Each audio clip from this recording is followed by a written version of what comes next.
So we're trying to get video 2 out here, and my goodness, it's been a challenge, my lord. Um, it's a lot of fear. I think, well, I know since I put that first video up, I knew the likelihood of me getting this one up was gonna increase significantly, and so there automatically became fear of eyes on it.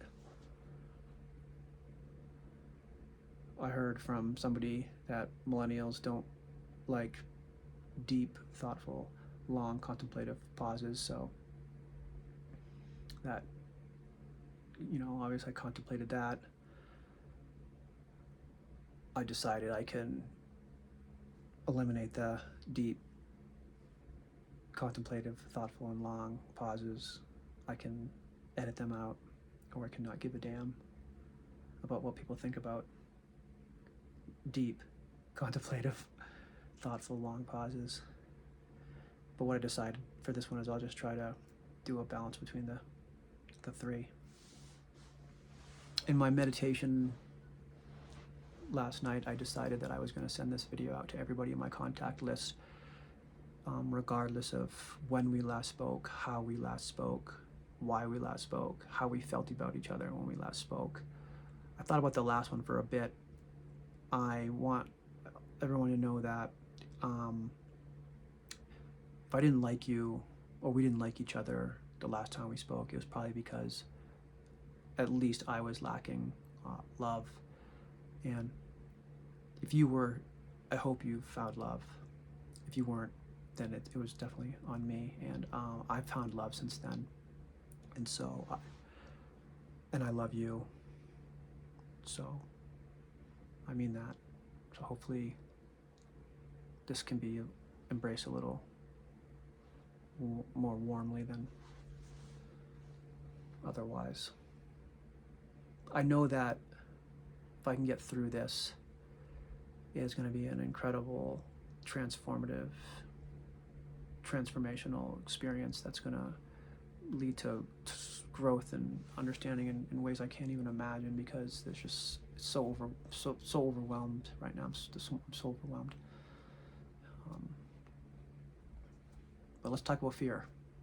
I also want to mention quickly that I've been contemplating the Gene Keys, and that they've been a really amazing tool for growth and understanding. And I love the way Richard Rudd speaks and approaches the Gene Keys, and so I may use a little bit of his language just because it's so beautiful and eloquent and thoughtful and concise. And so, with all that being said, let's unpack fear, the feeling of fear. Saturday, just a couple days ago, I was walking out of the woods with a handful of mushrooms I had identified as being edible, and the phrase, "the only thing we have to fear is fear itself," popped into my head. And at the time, I didn't really think about any connection between what I was doing and that phrase, but it took me a while, actually, maybe till today, processing it a little more, to see that there was a connection. It wasn't just random coincidence or not at all related.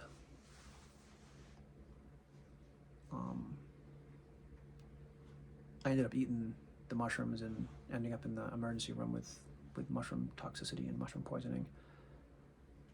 And I don't know how I ended up getting there, but I wonder if the fall I took earlier in the week was related. I was wondering, and I came to the conclusion that they were definitely related, and they both were just reminders of how I was addressing my fears. During the fall, I had a moment where I had an awareness, and if I had listened, maybe I could have made an adjustment to make my surroundings more safe. With the mushroom, I had an awareness that I could have more thoroughly thought through, and maybe did a little more processing into the identification process, and realized that I was eating the wrong mushroom and had misidentified the mushroom. But in both cases, I think there was a, I know actually there was a arrogance and cockiness to my approach to the fear that I was having in each situation that prevented me from really looking at the fear. And it reminds me of what Richard Rudd says in the 22nd Gene Key when he talks about the shadow of dishonor. And he says, we dishonor ourselves when we don't accept the way we feel or behave. And I think in this case, we dishonor ourselves when we don't accept the way we feel towards fear.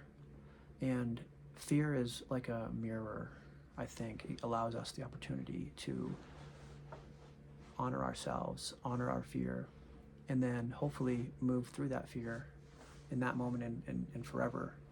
It's been a real challenge for me to process that quote from Saturday to now, and it keeps morphing, and I think that's the challenge I'm having, because ultimately we have to have fear. We have to be afraid of, jumping into a bay in Thailand that's infested with the most deadly jellyfish in the world. We should be afraid if we're, running through mountain lion country covered in blood. I mean, gosh, these things would never happen. They're so, actually, I know someone who did the jellyfish thing, so. I can't think of good examples, but we should be afraid of. We should be afraid of running across the highway at rush hour. Well, not rush hour because the cars are stopped, but we should be afraid of running across the highway when the cars are going full speed. But should we be afraid of public speaking? Like, we should be afraid of bodily harm and bodily injury and in the agonizing pain that's associated with it, because that's just brutal. But should we be afraid of people judging us because we want to say what we mean and how we feel?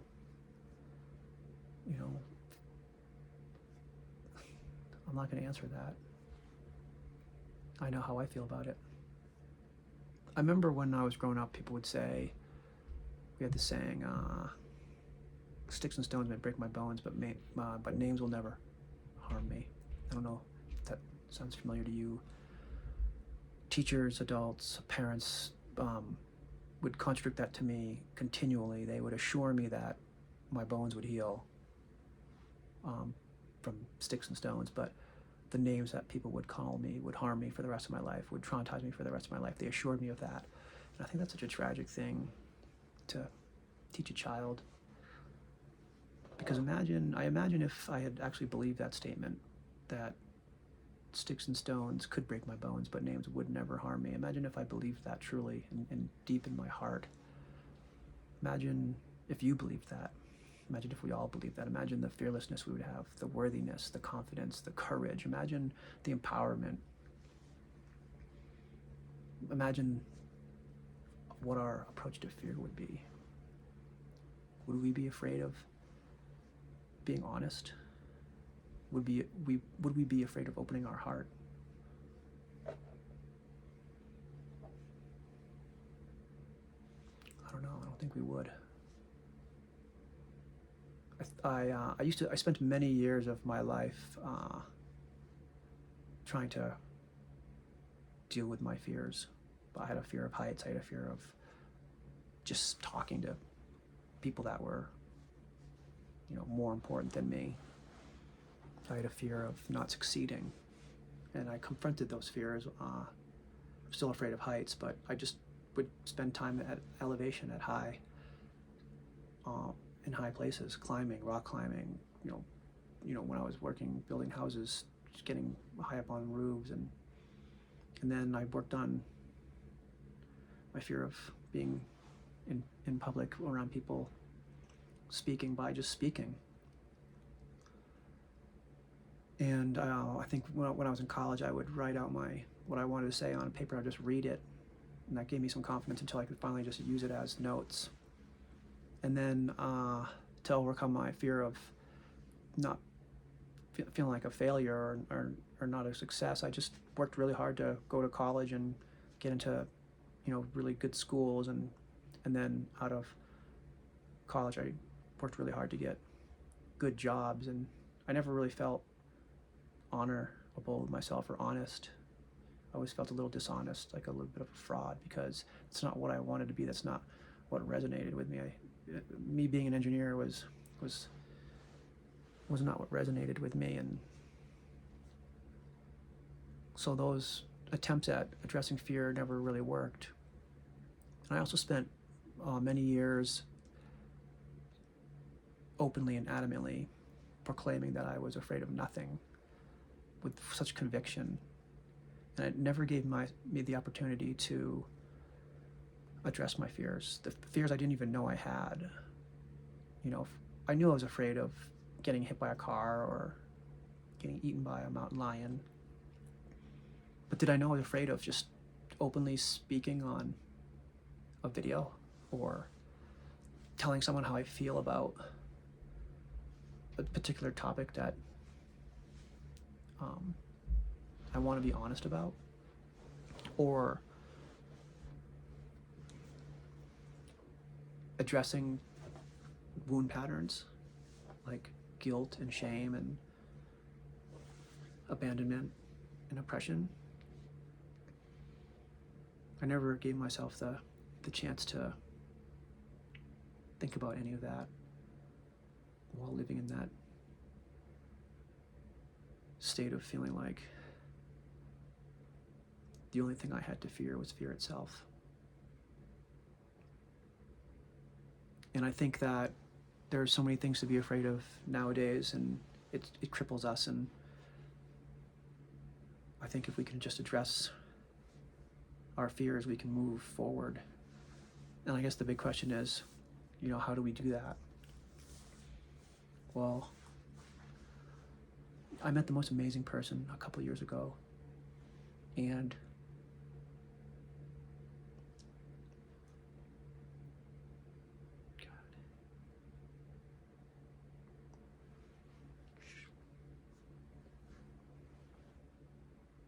she taught me that it was possible to do anything from a space of love, from a heart space, and I didn't believe her.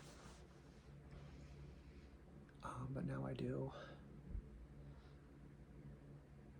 She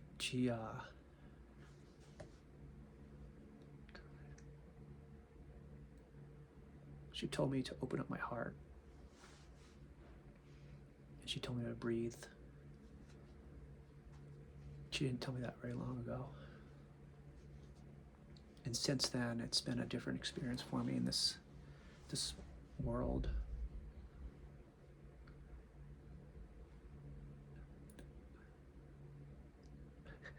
We would argue that you couldn't take the trash out lovingly. Obviously, I would argue that you couldn't, and now I know that you can.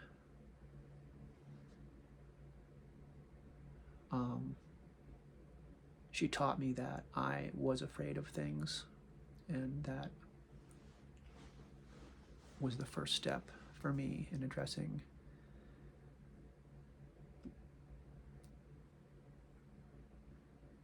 my fear of the guilt I have, my fear of the shame, my fear of oppression, my fear of abandonment. And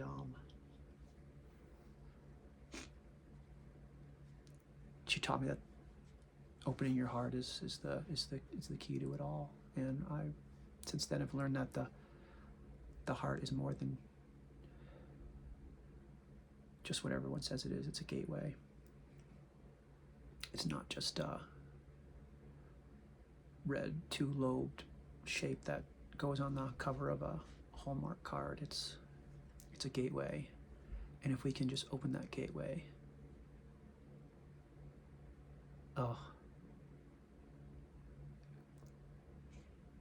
it's an amazing place, and we can start to manage our fears.